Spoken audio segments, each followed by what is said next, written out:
Hi everyone. మనం previous వీడియోస్లో విఏపిటి గురించి, వల్నరబిలిటీస్ గురించి అండ్ సెక్యూరిటీ టెస్టింగ్ గురించి తెలుసుకున్నాము. సో క్వశ్చన్ ఏంటి అంటే, సెక్యూరిటీ టెస్టింగ్ చేస్తాము, వల్నరబిలిటీస్ ఫైండ్ చేసేకి చేస్తున్నాం, కరెక్టే. బట్ సెక్యూరిటీ టెస్టింగ్ చేయడం వల్ల అల్టిమేట్ గోల్ ఏంటి? సెక్యూరిటీ టెస్టింగ్ ఎందుకు చేస్తున్నాం అసలుకి? లైక్ ఫైనల్ గోల్ ఏంటి? ఏం రీచ్ అవ్వాలి అని ట్రై చేస్తున్నాం. లైక్ తను అడుగుతుంది కదా, ఏదో మీమ్లో, తాగి మీరేం సాధిస్తారా అని. అలాగా సెక్యూరిటీ టెస్టింగ్ చేసి మనమేం సాధించాలని అనుకుంటున్నాము, మన అల్టిమేట్ గోల్ ఏంటి అని ఎవరైనా అడిగితే answer is CIA triad. So ఈ వీడియోలో మనం సిఐఏ ట్రయాడ్ గురించి తెలుసుకుందాం. మనం సెక్యూరిటీ టెస్టింగ్ చేసేదే ఈ సిఐఏ ట్రయాడ్ కోసమే. సో సిఐఏ ట్రయాడ్ అంటే ఏంటి? ఇదొక ప్రిన్సిపల్స్ అనమాట. 3 ప్రిన్సిపల్స్, లేకపోతే స్టాండర్డ్స్ అనండి, లేకపోతే ఒక మెజర్మెంట్ అనండి. మనం ఏ పని చేసినా కానీ దానికి ఒక మెజర్మెంట్ కానీ, ఒక స్టాండర్డ్ కానీ, ఒక ప్రిన్సిపల్స్ అయితే ఉంటాయి కదా. ఈవెన్ మనకి ఒక ఫీవర్ వచ్చిందనుకోండి, దానికి ఒక మెజర్మెంట్ ఉంటుంది. హై ఫీవరు, లో ఫీవరు, లేకపోతే అంతగా ఏం లేదు, నార్మల్ టెంపరేచర్, ఇలా ఉంటుంది కదా.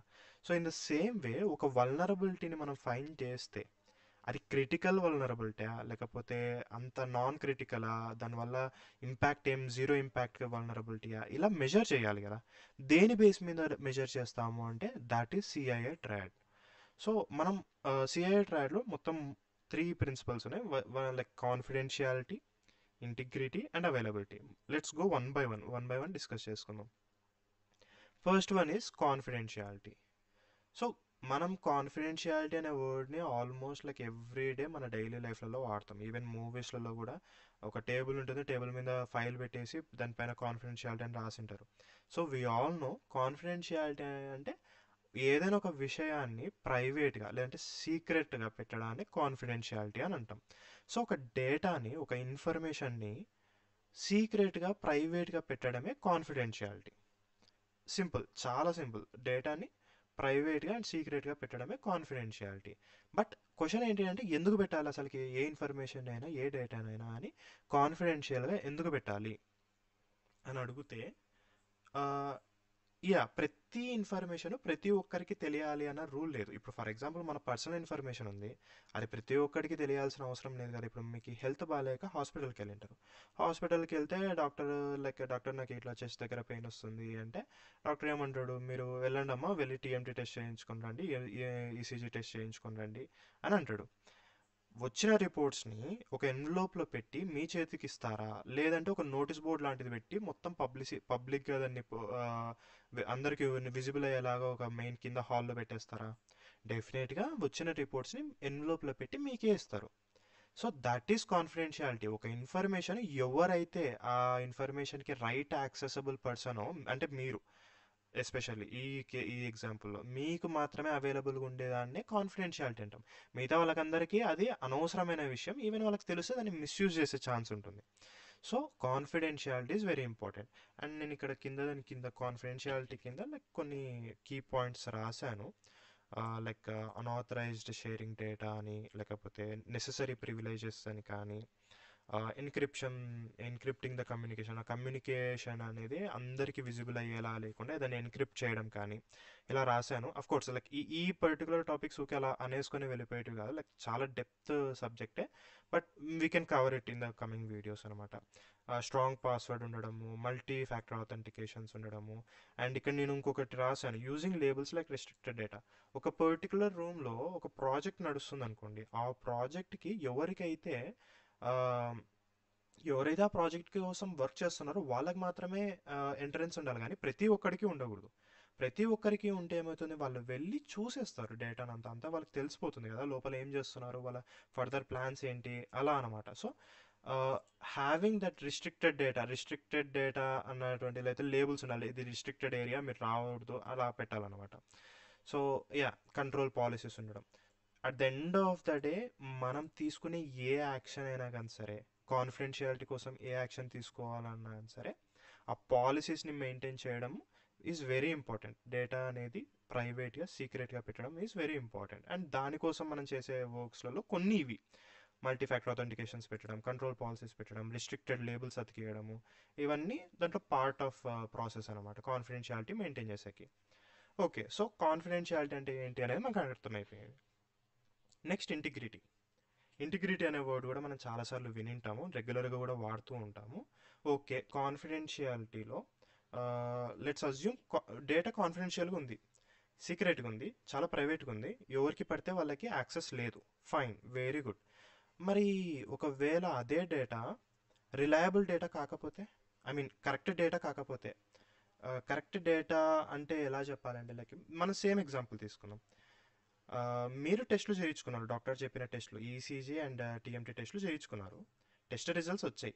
యాక్చువల్గా మీ రిజల్ట్స్ చాలా బాగున్నాయి, లైక్ మీరు చాలా హెల్దీ పర్సన్ అని చెప్పి వచ్చింది. మేబీ ఏదో చిన్న మజిల్ పెయిన్ అట్లా ఉండొచ్చు అంతే. సో మీకు టెస్ట్లో మీరు 100% హెల్దీ పర్సన్ అని చెప్పి రిపోర్ట్ వచ్చింది. కానీ పొరపాటున అక్కడ వర్క్ చేసే ఆ స్పెషలిస్ట్ ఎవరైతే ఉన్నారో, ఆ నర్స్ కానీ లేకపోతే ఆ పర్టికులర్ చేసే పర్సన్ ఎవరు ఉన్నారో, వేరే పేషెంట్ డేటా దాంట్లో పెట్టేసింది పొరపాటున. Like mistake, it's a mistake, genuine mistake, but mistake. So ఇప్పుడు ఆ డేటా రిలయబులా? ఆ డేటా ప్రకారం చూస్తే మీరు అన్హెల్దీ పర్సన్, కానీ రియాలిటీలో మీరు హెల్దీ. సో డేటా అనేది, ఇన్ఫర్మేషన్ అనేది కాన్ఫిడెన్షియల్గా, సీక్రెట్గా, ప్రైవేట్గా ఉండడం చాలా important. At the same time అదే డేటా రిలయబుల్ ఇన్ఫర్మేషన్ అయి ఉండాలి. ఏవి ఇన్ఫర్మేషన్ పడితే ఆ ఇన్ఫర్మేషన్ దాంట్లో ఉందనుకోండి, దానివల్ల చాలా చాలా హ్యూజ్ ఇష్యూస్ వస్తాయి. ఇంకో ఎగ్జాంపుల్ చెప్పాలంటే రీసెంట్ టైమ్స్లో చాలా చాలా జరుగుతున్నాయి అనమాట బ్యాంక్స్లలో. బ్యాంక్ కస్టమర్ ఉంటాడు, అంటే లైక్ మనమే యూజర్ ఉన్నాము, మన అకౌంట్లో ఫర్ ఎగ్జాంపుల్ ఒక 2 lakhs ఉన్నాయని అనుకుందాం. మనకి తెలియకుండా మన ఫోన్ నంబర్ని సిస్టంలో అప్డేట్ చేసేకి ఛాన్స్ ఉంటే ఏమవుతుంది? హ్యాకర్ ఏం చేస్తాడు, హ్యాకర్ వాడి నంబర్ అప్డేట్ చేసుకుంటాడు, మన పేరు, మన రిజిస్టర్ ఫోన్ నెంబర్ తీసేసి వాడి నంబర్ అప్డేట్ చేసుకుంటాడు. దాని తర్వాత మన అకౌంట్లో డబ్బులన్నీ డ్రా చేసేస్తాడు. మెసేజ్ మనకు వస్తుంది. అప్పుడు మనం దాన్ని తెలుసుకోగలుగుతామా? ఎప్పుడో తీరిగ్గా ఎప్పుడో బ్యాంకుకి పోయి ఆ స్టేట్మెంట్ చూసుకుందామని అనుకునే టైం కల్లా అక్కడ డబ్బులు ఉండవు. లేకపోతే మనమే ఏదో పని పడి విత్డ్రా చేసుకుని వెళ్ళే టైంకి డబ్బులు లేవంటే అప్పటికి 15-20 days అయిపోయి ఉంటుంది. సో ఇంటిగ్రిటీ, ఇన్ఫర్మేషన్ ఉంది, కాన్ఫిడెన్షియల్గా ఉంది, కానీ ఇంటిగ్రిటీ ఈజ్ ఇంపార్టెంట్. ఆ నంబర్ అక్యురేట్గా ఉందా లేదా, మనకి ఇచ్చిన రిపోర్ట్స్ అక్యురేట్ ఇన్ఫర్మేషనే కదా, దానిని మనం రిలయబుల్గా పెట్టుకోగలుగుతామా లేదా. సో ఆ ఇన్ఫర్మేషన్ను ట్యాంపర్ చేయకుండా మనం సెక్యూర్ చేసుకోవాలి. ఎవరు పడితే వాళ్ళు దానిని ట్యాంపర్ చేసేలాగా ఉండకూడదు.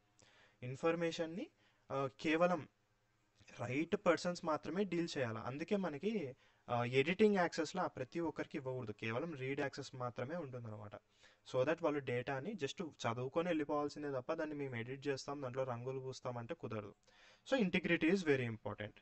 దానికి ఇంటిగ్రిటీని కాపాడుకోనికనే మనకి చాలా కాన్సెప్ట్స్ ఉన్నాయి, లైక్ టెక్నాలజీస్ ఉన్నాయి, విచ్ ఆర్ హ్యాషింగ్ అని, encryptions, digital certificates, digital signatures, CA certificate authorities. ఇవన్నీ మనం కమింగ్ వీడియోస్లో డిస్కస్ చేసుకున్నాం. But I don't want you guys to like సడన్గా ర్యాండమ్గా ఇంటిగ్రిటీ అనే వర్డ్ మీకు వినపడకూడదు. మనము ఎప్పుడైతే హ్యాషింగ్ గురించి డిస్కస్ చేసుకుంటున్నామో మీకు బ్యాక్గ్రౌండ్లో తెలియాలి దట్ మనం ఇంటిగ్రిటీని సేఫ్ గార్డ్ చేసుకునేక ఈ హ్యాషింగ్ని యూజ్ చేస్తున్నాం, ఎన్క్రిప్షన్ని యూజ్ చేస్తున్నాం అని మీకు తెలియాలి. అలాగే ఏదైనా వల్నరబిలిటీని మనం ఫైండ్ అవుట్ చేసినప్పుడు కూడా ర్యాండమ్గా ఎవరన్నా వచ్చి అడుగుతారు, వల్నరబిలిటీ కనుక్కునో బాగానే ఉంది కానీ దీనివల్ల వచ్చిన ఇంపాక్ట్ ఏంటయ్యా అని అడిగితే మనం ఆన్సర్ చెప్పుకోలేకుండా ఉండకూడదు. లైక్ ఓకే, దీనివల్ల మన మెయిన్ ప్రిన్సిపల్స్ ఏ ట్రయడ్లో కాన్ఫిడెన్షియాలిటీ అండ్ ఇంటిగ్రిటీ పోతుంది సార్, అందుకే ఇది వల్నరబిలిటీ అని. So yeah, this is integrity. And the final one is availability. Okay, let's assume మనం డేటా కాన్ఫిడెన్షియల్గా ఉంది, సీక్రెట్గా ఉంది, ప్రైవేట్గా ఉంది. And integrity, yes, reliable information, ఇది ట్యాంపర్ అవ్వలేదు, ఎవరో దీన్ని ఎడిట్ కానీ డిలీట్ కానీ మాడిఫై కానీ చేయలేదు, ఎవరికి యాక్సెస్ లేదు. This is integrity. బాగుంది, కాన్ఫిడెన్షియల్ ఉంది, ఇంటిగ్రిటీ ఉంది. కానీ అవైలబుల్గా లేకుంటే ఆ ఇన్ఫర్మేషన్ ఒక రైట్ పర్సన్కి రైట్ టైంలో ఆ ఇన్ఫర్మేషన్ అవైలబుల్గా లేకుంటే యూజ్ ఏంటి అసలుకి? నో యూజ్ కదా. లైక్ మన అకౌంట్లో 2 lakhs డబ్బులు ఉన్నా కానీ మనం పోయి బాబు నాకు ఇట్లా అర్జెంట్ పని పడింది, నాకు 2 లక్షలు నేను తీసుకుంటున్నాను అంటే బ్యాంక్ కూడా నేను ర్యాండమ్గా నో లేదబ్బా మేము ఇయ్యం అబ్బా వెళ్ళిపో అంటే.